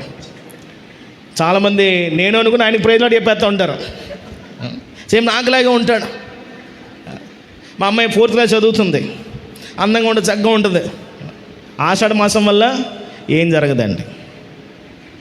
మేము అనుకున్నాం ఖచ్చితంగా ఇలాగే కావాలని, దేవునికి మహిమ కలగాలని, మేము వాటి జోలికి వెళ్ళమని, వాడిని అస్సలు ఆలోచన చేయమని అందరికి తెలియాలి అని మేము కావాలని చేస్తాం. మీరు కూడా అలా చేయాలి. మీ బంధువులు వద్దని ఎవరైనా వచ్చి కన్నకు డబ్బులు ఇస్తారు చెప్పండి. బంధువులు ఏం చేస్తారు? అరే అలా చేస్తామంటారు, అయితే పోనీ 1 లక్ష రూపాయలు ఇవ్వను, పెళ్లి ఖర్చుకి 1 లక్ష రూపాయలు ఇవ్వను, ఇస్తారా? ఒకవేళ కుటుంబంలో ఏమైనా ప్రాబ్లమ్స్ వస్తే వాళ్ళు వచ్చి తీరుస్తారా? వాళ్ళు వచ్చి కాన్పులేస్తారా? అలాంటి వాళ్ళు ఎందుకు, అలాంటి వాళ్ళ మాటలు ఎందుకు వినడం? దేవునికి స్తోత్రం. లోక మర్యాదను అనుసరిస్తే మనం ఏమై ఉన్నామంట? నిర్జీవముగా ఉన్నాం దేవుని దృష్టిలో. మన పెదాలు ఆయన ఆరాధిస్తున్నాయి కానీ మన హృదయం ఆయనకి దూరముగా ఉంది. ఈ ఉపవాస దినాల్లో మీరు వస్తున్నారు, ఆరాధన చేస్తున్నారు, వాక్యం వింటున్నారు. మీరు ఎంతవరకు అయితే ఈ లోక మర్యాదను అనుసరిస్తూ ఉంటారో మీ హృదయాలు ఇంకా దేవునికి దూరంగానే ఉన్నాయి. దేవునికి స్తోత్రం, హల్లెలూయా. మీ హృదయాల్ని దేవునికి అప్పగించేయాలి. ఇందాకన్నాడు ఏమని? సజీవ యాగముగా, సంపూర్ణముగా, దేవునికి అనుకూలముగా మీ శరీరములను, మీ హృదయములని, సర్వస్వాన్ని దేవునికి సమర్పించాలి. ఈ కార్యక్రమాలు వచ్చినప్పుడు ఒక సగం, నేను దేవుని సన్నిధిలో ఉన్నప్పుడు ఒక సగం లాగా మనం ఎప్పుడు కూడా ఆలోచనలో చేయకూడదు. ఆయన అంటాడు, మీలో ఎవరైనా నాకు శిష్యునిగా ఉండగోరిన ఎడల ఏం చేయాలి? సగం పెట్టుకొని సగం నాకు ఇచ్చింది అన్నాడా? లేదు. నీ ప్రాణాన్ని సహితము ఉపేక్షించుకోవడానికి సిద్ధంగా ఉండు. ఏం చేయాలి? నీ ప్రాణాన్ని సహితము ఉపేక్షించుకోవడానికి. అన్నదమ్ములను, అక్క చెల్లెలను, భార్య బిడ్డలను అందరిని ఉపేక్షించడానికి, అంటే వదులుకోవడానికి సిద్ధంగా ఉండాలి. అంటే వదిలిపెట్టేమని చెప్పడం లేదు దేవుడు. నేను వాళ్ళు, నేను అది అని అనుకుంటే మీకు ఎవరు ముందు రావాలి? దేవుడు ముందు రావాలి. వాళ్ళే ఏమవుతారంట? దేవునికి శిష్యులు అవుతారంట. వేరే వాళ్ళు ఎవరు దేవుని శిష్యులు కాదండి. దేవుడు విశ్వాసులను తయారు చేయమని చెప్పలేదు. దేవుడు ఎవరిని తయారు చేయమని చెప్పాడు? శిష్యులను తయారు చేయాలి. నమ్మేవారందరూ విశ్వాసులే, కానీ ఎవరు దేవునికి శిష్యులంట? దాన్ని నమ్మి దాని కొరకు తమ ప్రాణాలని కూడా వదిలేసుకోవడానికి సిద్ధపడిపోయేవారు మాత్రమే దేవునికి శిష్యులు. దేవునికి స్తోత్రం. మనము విశ్వాసులుగా ఉంటే సరిపోదు, మనం ఏమవ్వాలంటండి? శిష్యులుగా ఉండాలి. దాన్ని ఏమంటాం? ఉజ్జీవం. నిజమైన ఉజ్జీవం ఎక్కడంటే మన జీవితాల్ని సంపూర్ణంగా దేవుని సమర్పించేసినప్పుడు మనం ఏం చేయమంట? లోక మర్యాదను అనుసరించము. లోక మర్యాద అసలు మన ఆలోచనలోనికే రాకూడదు. మన మనస్సు దేవుని వాక్యముతో నిండిపోవాలి, దేవుని ఉద్దేశాలతో నిండిపోవాలి, దేవుని క్రమములో ఉండిపోవాలి. అందుకని అంటారు రెండవదిగా మీరు ఏం చేయకూడదంట? మీరు లోక మర్యాదను అనుసరింపక మరి ఏం చేయాలి? ఉత్తమమును, అనుకూలమును, సంపూర్ణమునై ఉన్న దేవుని చిత్తము మనము తెలుసుకోవాలి. దేవునికి స్తోత్రం. కానీ ఇప్పుడు మనలో వచ్చేటువంటి చాలామందికి వచ్చేటువంటి డౌట్ ఏంటంటే, దేవుని చిత్తం తెలుసుకోవడం ఎలా అండి?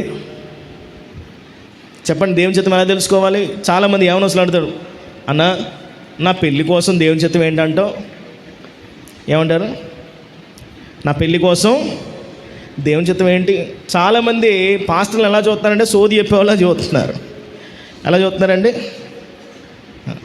కొంతమంది పాస్టర్ గారు ప్రార్థన చేసి దేవుడు ఏం చెప్తాడు చెప్పండి అంట. ప్రార్థన చేసి దేవుడు ఏం చెప్తాడు చెప్పండి, ఆ సోది చెప్పండి వింటాను. మా చర్చ్ ఎదురుగుండా ఒక వీధి ఉంటుంది. ఆ వీధిలో ఒక అతనికి బుల్లెట్ పోయింది. బయట పెట్టిన పార్కింగ్ చేసిన బుల్లెట్ని పట్టుకెళ్ళిపోయారు. ఆయన మాతో పాటు మాట్లాడుతూ ఉంటాడు, పరిచయం ఉంది అని అంటున్నాడు. బ్రదర్, మీరు ప్రార్థన చేసి బండి ఎక్కడుందో చెప్పగలుగుతారు ఏంటి? మీరు ప్రార్థన చేసి బండి కనీసం ఎటే వెళ్ళిందో చెప్పండి. చాలామంది పాస్టర్లు ఏమనుకుంటున్నారు? జ్యోతిషం చెప్పేవాళ్ళు అనుకుంటున్నారు, సోది చెప్పేవాళ్ళు అనుకుంటున్నారు. ఇక్కడేంటంట ఏం వెతకాలి? దేవుని చిత్తము వెతకాలి. దేవుని చిత్తాన్ని ఎలా తెలుసుకోవాలి? దేవుని ఆలోచన ఎలా తెలుసుకోవాలి? దేవుని ఇష్టమేంటి ఎలా తెలుసుకోవాలి? ఎలా తెలుసుకోవాలి చెప్పండి? ఒకసారి అంట ఒక పాస్టర్ గారు, ఒక విశ్వాసి ప్రార్థన చేస్తారంట. ఇలాంటి ఉపవాస ప్రార్థనలు పెట్టారంట. పాస్టర్ గారు ఏమంటున్నారంట, దేవునితో మాట్లాడాలి, దేవునితో మాట్లాడతా అంటే ఈవిడికి ఏం అర్థం కాక ప్రార్థన, ప్రభా నాతో మాట్లాడు అంటుందంట. ఎప్పుడు దేవుడు మాట్లాడలేదంట. ఉపవాస ప్రార్థనలు అయిపోయినాయి, ఇంటికి వెళ్ళిపోయింది. ప్రభా నాతో మాట్లాడు అంటుందట. అయినా సరే దేవుడు మాట్లాడటం లేదట. మళ్ళీ వారాలు జరిగిపోతున్నాయంట. కానీ అదే ప్రార్థన పాపం చాలా ఎలా ప్రార్థన చేస్తుంది? పౌరుషంతో ప్రార్థన చేస్తుంది. ప్రభా నాతో మాట్లాడనంట. ఆఖరికి దేవుడు ఒక రోజు మాట్లాడలేదంట, దర్శనాన్ని ఇచ్చాడండి. ఏంటంట, ఒక బైబిల్ చేతిలో పెట్టాడంట. ఏం చేశాడండి? ఒక బైబిల్ చేతిలో పెట్టాడు. అంటే అర్థం ఏంటి? వాక్యం చదువు, నేను నీతో మాట్లాడతాను. దేవునికి స్తోత్రం. ఏం చదవాలా? వాక్యం. దేవుని చిత్తం తెలియాలా, దేవుని హృదయం తెలియాలా, దేవుని ఆలోచన తెలియాలా, దేవునికి ఇష్టమైనది తెలియాలా, దేవుని వాక్యం చదవాలి. చాలామంది, నేను యవనస్తుల మధ్యలో 3 సంవత్సరాలు పనిచేశాను, వాళ్ళు ఉండేటువంటిది ఏంటంటే, అన్న నేను ఎప్పుడు పెళ్లి చేసుకోవాలి, నేను ఎవరిని పెళ్లి చేసుకోవాలి. నేను అన్నాను, నీకు 3 కుటుంబాలని పోషించే స్తోమత వస్తే పెళ్లి చేసుకోవడానికి సిద్ధపడు అన్నాను. ఎన్ని కుటుంబాలండి? 3 కుటుంబాలు. 3 కుటుంబాలు అంటే మనం అపార్థం చేసుకోవద్దు.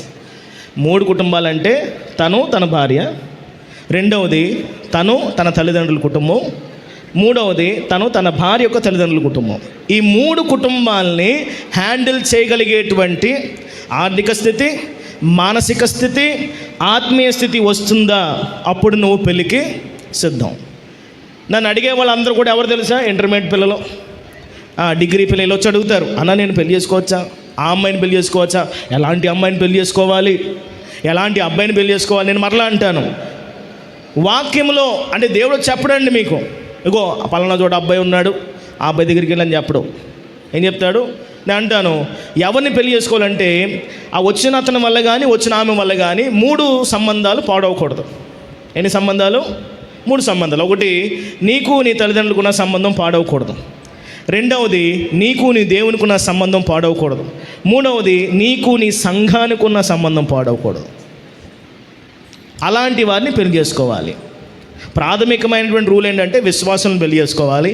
కానీ ఈ దినాల్లో విశ్వాసులు కూడా చాలా రకాలుగా ఉన్నారు కాబట్టి ఎలాంటి వారిని పెళ్లి చేసుకోవాలి? వచ్చినటువంటి వ్యక్తి వల్ల నీకు నీ తల్లిదండ్రులకు ఉన్న సంబంధం పాడవకూడదు, నీకు నీ దేవునికి ఉన్న సంబంధం పాడవకూడదు, నీకు నీ సహవాసం ఎందుకంటానంటే ఏ సహవాసంలో ఉన్నవారు అలాంటి సహవాసంలో ఉన్న వాళ్ళనే పెళ్లి చేసుకుంటే మంచిది. ఏమంటాను? ఏ సహవాసంలో ఉన్నవారు అలాంటి సహవాసంలో ఉన్నవారిని పెళ్లి చేసుకుంటేనే మంచిది. అప్పుడు ఏమవుతుంది? లేకపోతే ఏమవుతుంది? నువ్వు ఆ చర్చికి వెళ్ళి నీ చర్చికి వెళ్ళాలంటావు, నేను మా చర్చికి వెళ్తా, నువ్వు మీ చర్చికి వెళ్ళి అంటారు వాళ్ళు. ఎలా తెలుసుకోవాలి? వాక్యం ఇక్కడ అంటున్నాడు, సంపూర్ణమును అనుకూలమును ఉత్తమమునైన దేవుని చిత్తమేంటో ఎలా తెలుసుకోవాలంట? పరీక్షించి తెలుసుకోవాలి. దేవునికి స్తోత్రం. దేవుని వాక్యాన్ని ఎలా చదవాలి? పరీక్షించి చదవాలి. ఇదేదో కథల పుస్తకం కాదండి చదువుకుంటూ వెళ్ళిపోవడానికి. నువ్వు ఎన్నిసార్లు బైబిల్ చదవనేటువంటిది ముఖ్యం కాదు, ఎంతగా అర్థం చేసుకోగలుగుతున్నావు అనేటువంటిది చాలా ముఖ్యం. చదవండి బైబిల్, ఎన్నిసార్లు చదవండి. అది మీకు అర్థం కాకపోతే ఎన్నిసార్లు చదివినా దానికి విలువ లేదు. దేవుని చిత్తము తెలుసుకునే వారముగా మనం ఉండాలి. ఎందుకంటే దేవుని చిత్తం ఎలాంటిదంట? ఉత్తమమైనది, అనుకూలమైనది, సంపూర్ణమైనది. దేవుని చిత్తం ఎలాంటిదండి? ఉత్తమము, అనుకూలము, సంపూర్ణము. ఉత్తమం అంటే దానికంటే మంచిది ఇంకొకటి లేదని అర్థం. కాబట్టి మనము దేని మీద ఆధారపడి మన పనులు చేయాలి? వాక్యం మీద ఆధారపడి పనులు చేస్తే అందులో దేవుని దృష్టిలో మనకు ఉత్తమమైనది ఏదో దేవుడు మనకి ఇస్తాడు. రెండవది ఏమంటున్నాడు? అనుకూలమైనది. ఎవరికి అనుకూలమైనది? మనకు అనుకూలమైనది కాదండి, ముందే చూసాం. మనకు అనుకూలంగా కాదు, దేవునికి అనుకూలమైనది, దేవునికి ఇష్టమైనది, దేవుని వాక్యానుసారమైనది. ఆ చిత్తాన్ని మనం తెలుసుకోవాలి. మన చిత్తం ఎలా ఉంటుంది? మన చిత్తం అది. ఒకసారి ఒక ఆవిడ వచ్చింది, చాలా విషయాలు చెప్పేసింది, చాలా అవసరాలు చెప్పేసింది. ఆయన ఏముందండి, దేవుని చిత్తం జరగాలి. ఏమంటారు? ఆవిడ కోరికలన్నీ చెప్పేసింది, ఆవిడ ఇష్టాలన్నీ చెప్పేసింది. లాస్ట్లో ఏమంటుంది? ఏముందండి, దేవుని చిత్తం జరగాలి. దేవుని చిత్తం జరగాలంటే నీ ఇష్టాలు పక్కన పెట్టేయాలి, నీ కోరికలు పక్కన పెట్టేయాలి, నీ ఆలోచనలు పక్కన పెట్టేయాలి. ప్రభువా ఇది నా పరిస్థితి, ప్రభా ఇది నా అవసరత, చెయ్యొద్దు అది మనకు అనవసరం, ఇది నా పరిస్థితి, దీనిలో నీ చిత్తం ఏముందో జరిగించండమే. ఒకవేళ నేను మార్నింగ్ చెప్పుకున్నాం కదా, అది దేవుని చిత్తం అయితే జరుగుతుంది, దేవుని చిత్తం కాకపోతే జరగదు. దేవుని సమయం అయితే అప్పుడే జరుగుతుంది, దేవుని సమయం కాకపోతే కొన్ని కాలమైన తర్వాత జరుగుతుంది. అంటే మనం ఏం అడగాలి? ప్రభు ఇది నా పరిస్థితి, నీ చిత్తాన్ని జరిగించు అనాలి. అంతేగాని ప్రభువా నాకు అవసరం, ప్రభువా నాకు కావాలి, ప్రభువా నాకు ఇవ్వు ప్రభువా అంటే అది నీ చిత్తం. అది మన చేతిలో ఫోటో పెట్టుకొని ప్రభువా ఈ అబ్బాయిని నేను పెళ్లి చేసుకోవాలి అని ప్రార్థన చేయడం ఎవరి చిత్తం? అది మన చిత్తం. మన ముందు ఆల్రెడీ ఒక ప్రణాళిక ఉంది, మనం ఆల్రెడీ ఒక ఉద్దేశం ఉంది, అది మనం కలిగి మనం దేవునిలో ప్రార్థన చేస్తున్నాం. అర్థం ఏంటి? అది మన ఇష్టమని, అది మనకు అనుకూలమని. కానీ మనం ఎవరి అనుకూలమైన చిత్తాన్ని వెతకాలంట? దేవునికి అనుకూలమైన చిత్తాన్ని వెతకాలంట. దేవునికి ఇష్టమైన చిత్తాన్ని వెతకాలంట. దేవుని చిత్తం ఎలాంటిదంట? ఆయనకు అనుకూలమైనది. మూడోది ఏమంటున్నాడు? సంపూర్ణమైనది. ఆయన చిత్తం ఎలాంటిదండి? కానీ ఒక విషయం మనం గుర్తుంచుకోవాలి, ఆయన చిత్తం మన జీవితంలో కష్టం కావచ్చు కొన్నిసార్లు. ఏంటంట? ఆయన చిత్తం మన జీవితంలో కష్టం కావచ్చు. అపోస్తలుడైన పౌలు గొప్ప సేవకుడు, గొప్ప సువార్థికుడు, అపోస్తలుడు. దేవుని కోసం ఎన్నో కష్టాలను భరించాడు. ప్రాణాన్ని కూడా వదిలేసుకునేటువంటి స్థితిలోకి చాలాసార్లు వెళ్ళిపోయాడు. అలాంటి పౌలుకంట ఏదో బాధ కలిగిందంట. ఏం కలిగిందండి? ఏదో ముళ్ళు ఉందంట, ఏదో వ్యాధులు ఉందంట. ఇప్పటికీ అది శారీరకమైనదో లేకపోతే మానసికమైనదో మనకు తెలియదు, కానీ ఏదో బాధతో బాధపడి అంటున్నాడు, 3 సార్లు ప్రభువా నేను నీ దగ్గరికి వచ్చాను. ఈ విషయం కోసం ఎన్నిసార్లు ప్రార్థన చేశాను? 3 సార్లు ప్రార్థన చేసినప్పుడు అప్పుడు ప్రభు అన్నాడు, ఇప్పుడే అన్నాడా? అనలేదు. రైట్ నౌ అన్నాడా? అనలేదు. ఏమన్నాడు? నా కృప నీకు చాలు. అంటే అర్థం ఏంటి? ఆ ముళ్ళు నీలోనే ఉంటుంది, అయినా నా కృప నీకు చాలు. కొన్నిసార్లు మనం కొన్ని పరిస్థితుల్లో ఉంటాం, అయినా దేవుని కృప మనకి చాలు. అది దేవుని చిత్తమైతే దానిలో నిలబడడానికి మనం సిద్ధపడిపోవాలి. అది దేవుని ఉద్దేశం అయితే దానిలో ఉండడానికి మనము సిద్ధపడిపోవాలి. అది బాధ అయినా, వేదన అయినా, కష్టమైన, అవమానమైనా సరే దానిలో నిలబడడానికి దేవుని కృప మనతో ఉంటే అది మనకి చాలు అనుకొని ఉండిపోవాలి. కొన్నిసార్లు దేవుని చిత్తము ఎలా ఉంటుందంట? మనకి కష్టంగా ఉంటుంది. దేవుని యొక్క మంచిది మనకి ఇబ్బంది కలిగిస్తుంది అని అంటాడు కదా. ఆయన అనగా తను ప్రేమించు వారికి సమస్తమును సమకూడి దేని కొరకు జరుగుతుందంట? మంచి కొరకు జరుగుతుందంట. మరి మన జీవితాల్లో అంతా మంచి జరుగుతుందా? అది మనం అనుకునే మంచి కాదండి, అది దేవునికి మంచి అనిపించాలి. దేవునికి స్తోత్రం, హల్లెలూయా. కొన్నిసార్లు బాధలు గుండా వెళ్ళడం, కొన్నిసార్లు కొన్ని పరిస్థితులు గుండా వెళ్ళడం అది దేవునికి మంచిది అనిపిస్తుంది కాబట్టి దాన్ని మీ జీవితంలో అనుమతిస్తాడు, లేకపోతే దేవుడు దేన్ని అనుమతించడు. ఒక ఆయన అంటాడు, మన జీవితాల్లో వచ్చేటువంటి కష్టాలకు, శ్రమలకు, ఇబ్బందులకు 3 కారణాలు అంటారు. ఎన్ని కారణాలు? 3. మొట్టమొదటిది, మనము చేసిన పనుల వల్ల మనం కొని తెచ్చుకునేటువంటి పరిస్థితులు. మన పరిమితికి మించి అప్పులు చేసేసి అప్పుల్లో కూరుకుపోవడం మనం చేసిన పొరపాట్లు. మన ఆరోగ్యాన్ని సరిగా కాపాడుకోకుండా ప్రమాదంలోనికి వెళ్ళిపోవడం, ఆరోగ్య పరిస్థితుల్లోనికి అనారోగ్య పరిస్థితులు వెళ్ళిపోవడం మన ప్రాబ్లం. అది మన వల్ల మనకు వచ్చేటువంటి పరిస్థితులు. రెండవది ఏంటంటే, సాతాను మనల్ని శోధించడానికి పెట్టేటువంటి పరిస్థితులు. సాతాను ఎప్పుడు కూడా మనల్ని దేవునికి దూరం చేయాలని, మనల్ని ఎప్పుడు కూడా దేవునికి అవమానం కలిగించేటువంటి రీతిలో ఉండాలని ప్రయత్నం చేస్తూ ఉంటాడు. అంటాడు కదా, చిన్న చిన్న చిక్కులు పెట్టి మనం దేవుని నుంచి దూరం చేయాలని ప్రయత్నం. మూడవది ఏంటంటే, దేవుడు మనల్ని పరిశోధించడానికి, దేవుడు మనల్ని పరీక్షించడానికి మనకు పెట్టేటువంటి కొన్ని విషయాలు. ఈ 3 ఏంటో మనం గుర్తేసుకోవాలి. ఇది నా వల్ల వచ్చిందా, లేకపోతే ఇది సాతాను నన్ను శోధించడానికి ప్రయత్నం చేస్తున్నాడా, లేదా ఇది దేవుడు నాకు ఇస్తున్నటువంటి ఒక పరీక్ష. దేవుడు ఇచ్చేటువంటి పరీక్ష అయితే దాన్ని సహించుకోవాలి, దేవునిలో నిలబడాలి. సాతాను కల్పించినటువంటిది అయితే దాన్ని మనం జయించడానికి దేవుని దగ్గర రావాలి. ఇది నా వల్ల జరిగింది అని అనుకుంటే దాన్ని మనం ఒప్పుకోవాలి, దాన్ని మనం భరించాలి, దేవుని సహాయం కోరుకోవాలి. అలాగని చెప్పి మనం చేసిందల్లా చేసేసి ప్రభువా నువ్వే అంటే కుదరదు.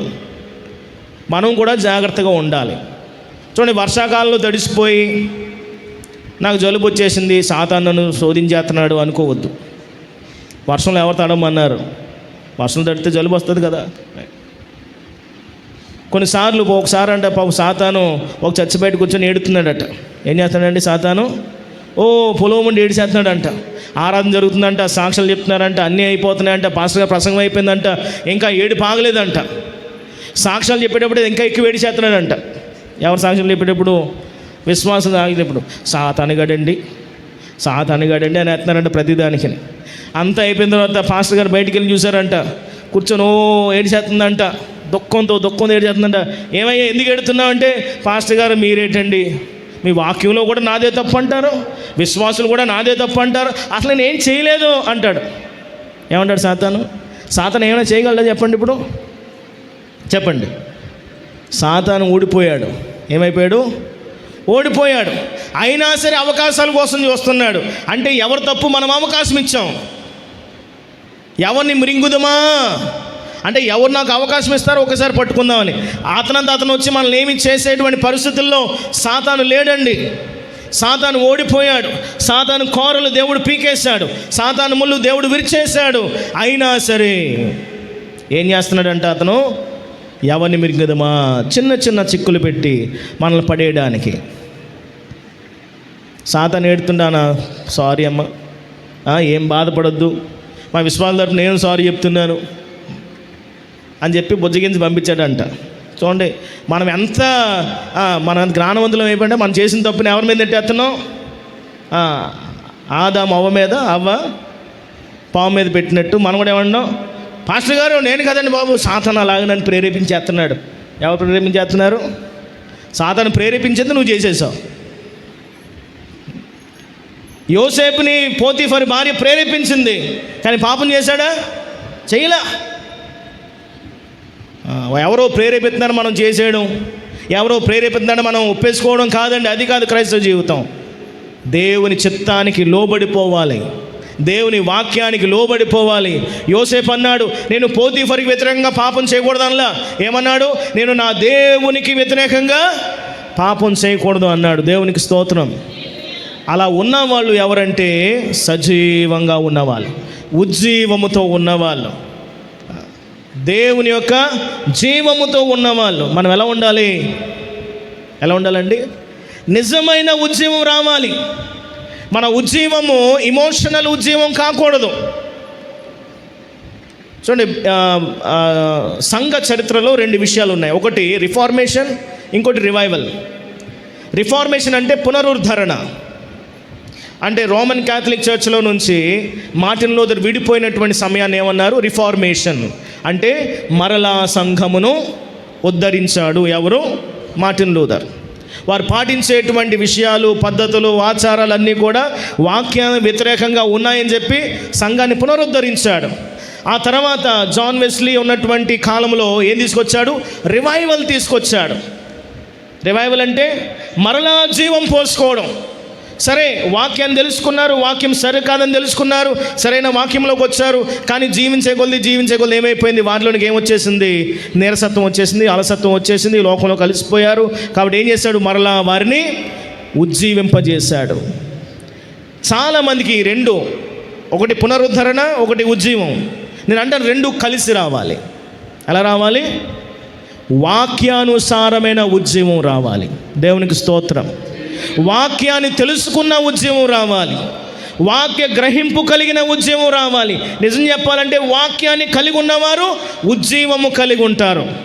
ఉజ్జీవం అంటే జీవము కలిగి ఉంటారు. వాక్యానికి వ్యతిరేకమైన ఏ ఆలోచన వచ్చినా, ఏ తలంపు వచ్చినా, ఏ కార్యక్రమం వచ్చినా, ఏ ఉద్దేశం వచ్చినా ఏమంటారు? ఇది కుదరదు అంటారు. అంతే. అదే నిజమైన ఉద్యమం నా దృష్టిలో. ఎందుకంటే మనము దేవునికి మహిమకరంగా జీవించేటువంటి ప్రతి క్షణము మనం ఏమై ఉన్నట్టు? దేవునిలో సజీవంగా ఉన్నట్లు. లేకపోతే మనం ఎలా ఉన్నామంట? మనం పెదవులతో మనం దేవుని స్తుతిస్తున్నాము, కానీ మన హృదయం మాత్రం దేవునికి దూరముగా ఉంది. అది దేవునికి ఇష్టమైనటువంటి ఆత్మీయ జీవితం కాదు. వాక్యము ఉజ్జీవము రెండు కలిసి రావాలి. వాక్యానుసారమైన క్రైస్తవ జీవితమే నిజమైన ఉజ్జీవం. దేవునికి స్తోత్రం. దేవుని చిత్తానుసారమైన క్రైస్తవ జీవితమే నిజమైన ఉజ్జీవం. వాక్యాన్ని తెలుసుకొని, ఆయన అర్థం చేసుకొని, ఆయన వాక్య ప్రకారంగా జీవించడమే నిజమైన ఉజ్జీవం. అలాంటి వారికి చప్పట్లు కొట్టు అని చెప్పకర్లా, పాట పాడని చెప్పకర్లా, వాక్యం చదువు అని చెప్పకర్లా, ప్రార్థన చేసుకో అని చెప్పకర్లా, సమయానికి రా అని చెప్పకర్లా. వాక్యము తెలుసుకున్నవారు, దేవునికి సన్నిహితంగా ఉన్నవారు ఎలా ఉంటారంట? ఒకరు చెప్తే చేసేవారు కాదు, వాళ్ళంతటా వాళ్ళు దేవుని కార్యములను చేసేవారు. దేవునికి స్తోత్రం. నేను మా చర్చిలో ఒక కాంపిటీషన్ పెట్టాను. ఏంటి ఆ కాంపిటీషన్ అంటే, దేవుని ఘనపరచడం ఎలా? ఏంటండి? దేవుణ్ణి ఘనపరచడం ఎలాగ? చెప్పండి, ఎలా ఘనపరచగలం? ఒక చిన్న ఉదాహరణ చెప్పండి. చిన్న ఉదాహరణ, దాంతో ముగించేస్తాను. దేవుణ్ణి ఘనపరచడం ఎలా? చెప్పండి, ఒక్క చిన్న ఉదాహరణ మనం నేర్చుకోవాల్సింది. ఇందాక పాస్టర్ గారు ఆయన సాక్ష్యం చెప్పారు, సంఘం గురించి చెప్పారు. నాకు చాలా సంతోషం. మాది కూడా అలాంటి సంఘమే. ఏంటంటే సమయాన్ని పాటించడం. ఏం చేయడం? సమయాన్ని పాటించడం. మా ఊర్లో అందరికీ తెలుసు, ఈ పాస్టర్ గారు సమయానికి పాటిస్తారు, సమయానికి ముగించేస్తారు. మొన్న అన్నాను కదా ఒక ఆవిడ చనిపోయిందని. అక్కడ ఒక ఆవిడ సాక్ష్యం చెప్పింది. ఆవిడ అనేదంట, అమ్మో మేము సమయానికి వెళ్ళిపోవాలి చర్చికి, మా పాస్టర్ గారు సమయానికి స్టార్ట్ చేస్తారు, సమయాన్ని ముగించేస్తారు అని చెప్తే ఆవిడ వచ్చి సాక్షి చెప్పిందంట, మా అమ్మ ఇలా చెప్పింది పాస్టర్ గారి గురించి, మాకు చాలా సంతోషం గారు. అలాంటి సాక్ష్యాలు వినడం గొప్ప, అలాంటి సాక్ష్యాలు వింటే సంతోషం. మా ఊర్లో ఒక నిశ్చితార్థమైనప్పుడు మేము ఆ నిశ్చితార్థానికి వెళ్ళినప్పుడు అంతా అయిపోయిన తర్వాత అక్షంతలు వేస్తారు కదా, వేయకూడదు కదా, అక్షంతలు వేయచ్చా చెప్పండి? అక్షంతలు అంటే ఏం చెప్పండి, ఎందుకు అక్షంతలు అంటే చెప్పాలి, వేస్తారు. మళ్ళీ ఇలా చెయ్యే మోచే పట్టుకొని మరీ వేయాలి. అక్షతలు అంటే ఏంటంటే, అంటే హిందువుల ఆలోచన ప్రకారం పసుపులో బియ్యం కలిపి దాన్ని తల మీద వేస్తే అంట ఇక్కడ బ్రహ్మ రాతలు ఉంటాయంట. ఏముంటాయంట? అందుకని పెద్దోళ్ళు వేయాలంటారు. ఎవరైనా అక్షంతలు, ఆ అక్షంతలు వేస్తే బ్రహ్మరాతలు కూడా మారిపోతాయట. ఏం మారిపోతాయట? బ్రహ్మరాతలు. అంటే ఒకవేళ బాబు నీలో ఏమైనా లోపం ఉందేమో రాతలో, ఇంకో నేను దీవిస్తున్నాను, ఈ దీవెన వల్ల ఏమవుతుంది, ఆ లోపం అంతా పోతుంది. ఏంటి బ్రహ్మరాతలనే మార్చేసేంత, అంటే దేవుని రాతలనే మార్చేసేంత బలం మనలో ఉంది. అదే చాలా పెళ్లి కార్డులు వేసుకుంటారు, ఆ తాత ఈ తాత ఆశీస్సులతో. ఏ తాత ఆశీస్సులు అండి? ఆయన పోయారు, వాళ్ళ ఆశీస్సులు అంట. దేవుని ఆశీస్సులు వద్దు. అక్షంతలు అంటే ఏంటి? అది వేస్తే అంట బ్రహ్మ రాత కూడా నీలో ఏమైనా దోషం ఉంటే పోతాయండి, వీళ్ళందరూ ఆశీర్వదించాలి. అందుకనే అందరు రండి ఆశీర్వదించండి అంటారు. సో ఏం జరిగింది? అక్షంతలు వేస్తున్నారు. మేమేమండి అన్నాం, మేము చెప్పలేదు. మేము చెప్పకుండా ఇంకో పాస్టర్ గారు ఇదిగో పట్టుకోండి అన్నారు. ఆ పక్కన మా సర్పంచ్ ఉన్నాడు. ఆ సర్పంచ్ అన్నాడు, వాళ్ళు వేయరండి అన్నారు. ఏమన్నారు? మాకు చాలా మంచిది అనిపించింది.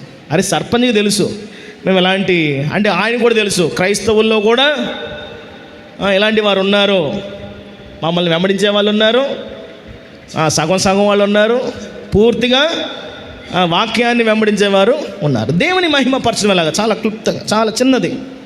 ఆల్రెడీ చెప్పేశాను, క్లూ ఇచ్చేశాను. టైంకి దేవుని సన్నిధికి రావడం, మనం దేవుని మహిమపరచడం. మీ స్కూల్స్కి, మీ కాలేజెస్కి, మీ పని స్థలాలకి, బ్యాంక్స్కి, మీకు ఉన్నటువంటి ఏదైతే అది అక్కడికి టైంకి వెళ్ళిపోతాం, టైం ముందు వెళ్ళిపోతాం అంటే వారికి మీరు భయపడుతున్నారు, వారిని మీరు గౌరవిస్తున్నారు. మరి దేవుని సన్నిధిని ఎంత గౌరవిస్తారు?